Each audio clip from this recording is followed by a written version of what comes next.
Which foods can deflate your body? Which foods can inflame your body?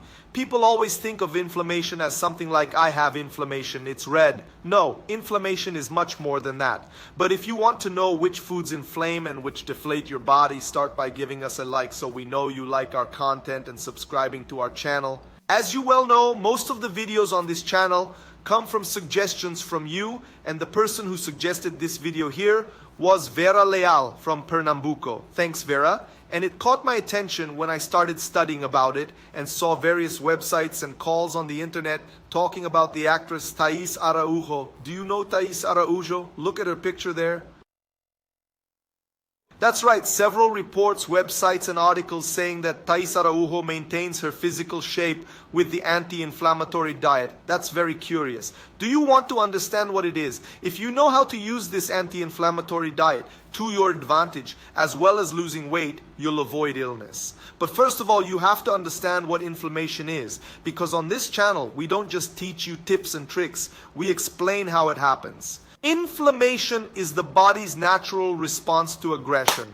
If you take a blow to the arm, then it swells up. That inflammation is because your body has sent little soldiers there to defend that area from a process of destruction. It could be trauma, it could be infection. If you have a cavity in your tooth, it will inflame because your body has sent little soldiers there to protect your tooth. However, these little soldiers are sometimes very nervous and go in with lots of bombs and lots of powerful weapons, and the inflammation is very great. We need to deflate or anti-inflammate. So these foods or substances or anti-inflammatory drugs, they get there and they look at the little soldiers and say, guys, that's good, you've killed everything, now let's stop. That's more or less what anti-inflammatory foods will do. So we produce substances called pro-inflammatory cytokines that inflame and anti-inflammatory cytokines that deflate. And this has to do with our food. There are pro-inflammatory and anti-inflammatory foods, in other words, foods that make us worse, which our grandmother called remoso. Remember that. Kid, don't eat that jackfruit, it's remoso. Boy, don't eat that shrimp, it's remoso. Yes, your grandmother was right, there are foods that are remoso. In the Northeast, we call what inflames remoso. Have you ever heard of someone who had surgery and became inflamed? Because they ate a specific food, a specific type of food. But I need you to understand a few things. When we eat food, for example, carbohydrate, it enters the intestine, then it goes into the blood, and it circulates and goes into the cell. For it to enter the cell, it needs insulin to open the cell's gate, which is the insulin receptor, for it to enter. If it doesn't enter the cell, it will circulate in the blood, the sugar will go to the liver, it will go to the pancreas, it could be deposited in fat. But here's the problem. If there's a lot of saturated fat is also rich in a substance called arachidonic acid. I'm not going to complicate your life, I just want you to understand the following.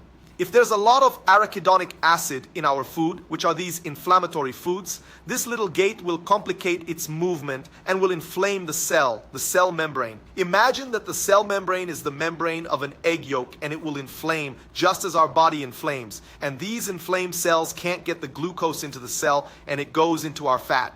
That's why inflammation, an inflammatory diet, makes us fat. Not only that, but an inflammatory diet makes us fat, causes insulin resistance. In other words, our insulin no longer has as much effect on the body, causes abdominal obesity, brick bulges. But if that were all, you inflame every cell in the body, including the blood vessels, the vessels in the heart, causing heart attacks. In short, you have to have a balanced diet. So as a reminder, anti-inflammatory diets protect us. And this inflammation gets much worse when there is a diet high in carbohydrates, whether it's sugar, sweets, or white flour.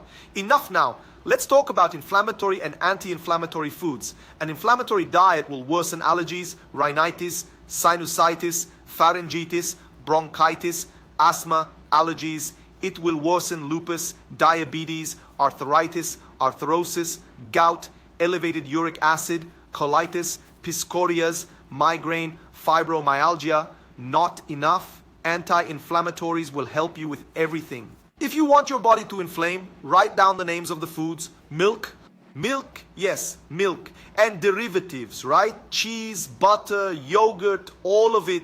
And you can polemicize, but that's what I'm telling you. You can follow it or not. Sausage, salami, ham, cheese, sliced cheese from the supermarket. Everything is rich in arachidonic acid, which will inflame your cell membrane.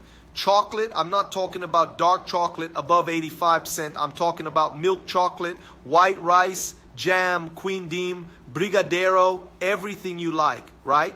Soft drinks, vegetable oil, canola oil, soybean oil, corn oil. So I can't eat that. You can eat it, but once a week, right? So it's all about balance, people. Alcohol, exaggeration, right? Oh, but you said it was good to drink beer.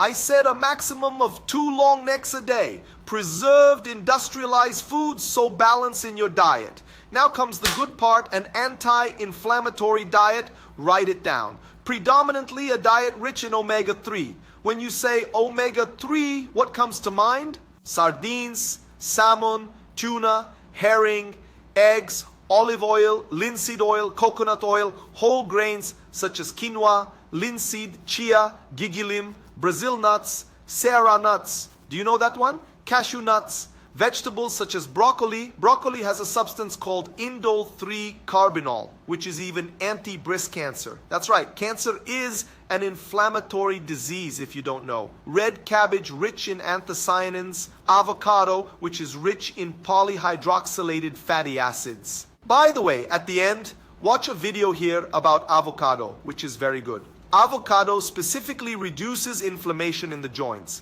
So for you who have a little voice with arthrosis, for you who are a man who like to drink a little cachaça and who have aching joints full of uric acid, avocado will help you a lot. Berries, cranberries, goldberries, blueberries, all these little purple and blue fruits are great as anti-inflammatories. Papaya, which is rich in papain, which is an anti-inflammatory digestive enzyme. It's also rich in beta-carotene, a powerful antioxidant. And you who follow our channel are probably already asking, Dayan, what about turmeric? That's right, turmeric, which is rich in curcumin, which is saffron, is also very effective for uric acid, gout, and arthritis. Then there's celery, mint, ginger, which is extremely powerful. Ginger, and omega-3 are one of the body's greatest natural anti-inflammatories.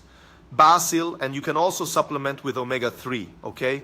It'll be good, especially if you don't eat as much as that. But to supplement, it's important that you get the dose from your nutritionist or doctor. And remember that physical activity and good sleep are always important. I'd like to hear from you if you know of any other anti-inflammatory foods, so you can write them down in the comments. Write down which ones you eat from the inflammatory and anti-inflammatory diets. Write it down here. Don't forget to like and share this video with everyone you know. Please subscribe to our channel as soon as you feel comfortable. Don't just watch the video on WhatsApp. My friends, live with health, with passion, and with God in your heart.